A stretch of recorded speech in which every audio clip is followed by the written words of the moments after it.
Hello বন্ধুরা, কেমন আছেন? এখন আমি আপনাদেরকে দেখাবো ঢাকার গ্যান্ডারিয়া এলাকায় অবস্থিত দুপখোলা মাঠ। এখন একটি জনপ্রিয় স্ট্রিট ফুড গন্তব্যে পরিণত হয়েছে। প্রতিদিন সন্ধ্যার পর থেকে এখানে জমে ওঠে বিভিন্ন রকমের খাবারের মেলা, যা স্থানীয় বাসিন্দা থেকে শুরু করে ভোজন রসিকদের আকর্ষণ করে। দুপখোলা মাঠের স্ট্রিট ফুড জোন সাধারণত প্রতিদিন বিকাল থেকে রাত 11টা পর্যন্ত খোলা থাকে। সপ্তাহের 7 দিনই খোলা থাকে। দুপখোলা মাঠের স্ট্রিট ফুড জোন দুপখোলা মাঠের দক্ষিণ অংশে গড়ে উঠেছে। আসুন জেনে নেই কিভাবে আপনি এই স্ট্রিট ফুড জোনে আসবেন। ঢাকার যে কোনো জায়গা থেকে রিক্সা ও সিএনজি অটোরিকশায় এখানে আসতে পারেন। এছাড়া কিছু বাস সরাসরি গ্যান্ডারিয়া এলাকায় আসে, সেক্ষেত্রে বাসের গন্তব্য নিশ্চিত করে উঠুন।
আসুন দেখে নিই স্ট্রিট ফুড জোনে কী কী পাওয়া যায়।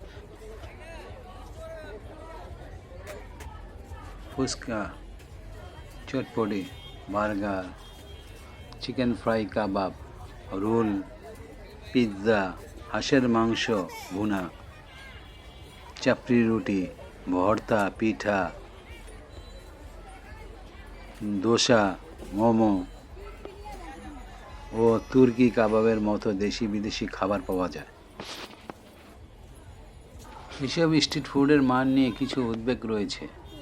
একটি গবেষণায় দেখা গেছে ঢাকার প্রায় 90% স্ট্রিট ফুড নিরাপদ নয়, যেখানে কোলাই ও সালমোনেলার মতো ক্ষতিকর ব্যাকটেরিয়া পাওয়া গেছে।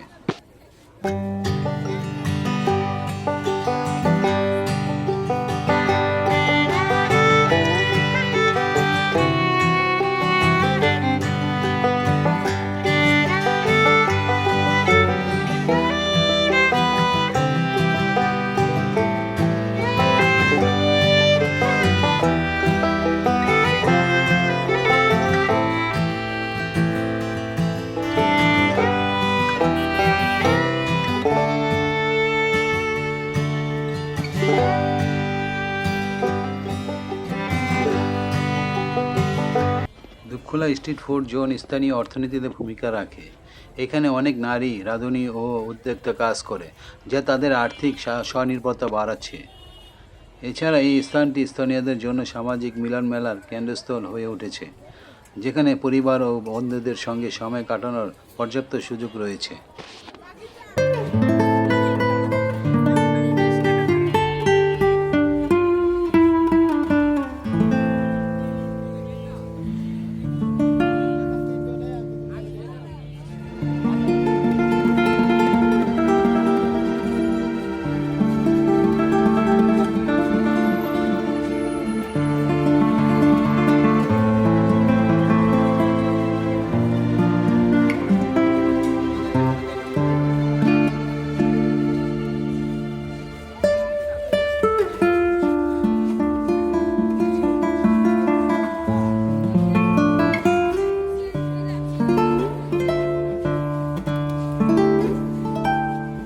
খোলা মাঠে বৈশাখী মেলা চলছে, এই কারণে স্ট্রিট ফুড দোকানগুলোতে আরও ভিড় পরিলক্ষিত হচ্ছে।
মাঠের স্ট্রিট ফুড উপভোগ করতে চাইলে সন্ধ্যার পর সময়টি উপযুক্ত, তবে খাবার গ্রহণের আগে তার পরিচ্ছন্নতা ও প্রস্তুত প্রণালী সম্পর্কে সচেতন থাকা জরুরি। বিশেষ করে গামলা কার্ড বা স্বাস্থ্যবিধি অনুসরণকারী দোকান থেকে খাবার গ্রহণ করা নিরাপদ। দুপখোলা স্ট্রিট ফুড জোন এখন ঢাকার একটি গুরুত্বপূর্ণ খাদ্য ও সাংস্কৃতিক কেন্দ্র হিসেবে বিবেচিত হচ্ছে, যা স্থানীয়দের পাশাপাশি পর্যটকদেরও আকর্ষণ করছে। তো ভিউয়ার্স, এই ছিল আমাদের আজকের ভিডিও। আপনাদের কাছে ভিডিওটি ভালো লাগলে লাইক, কমেন্ট, সাবস্ক্রাইব করতে ভুলবেন না।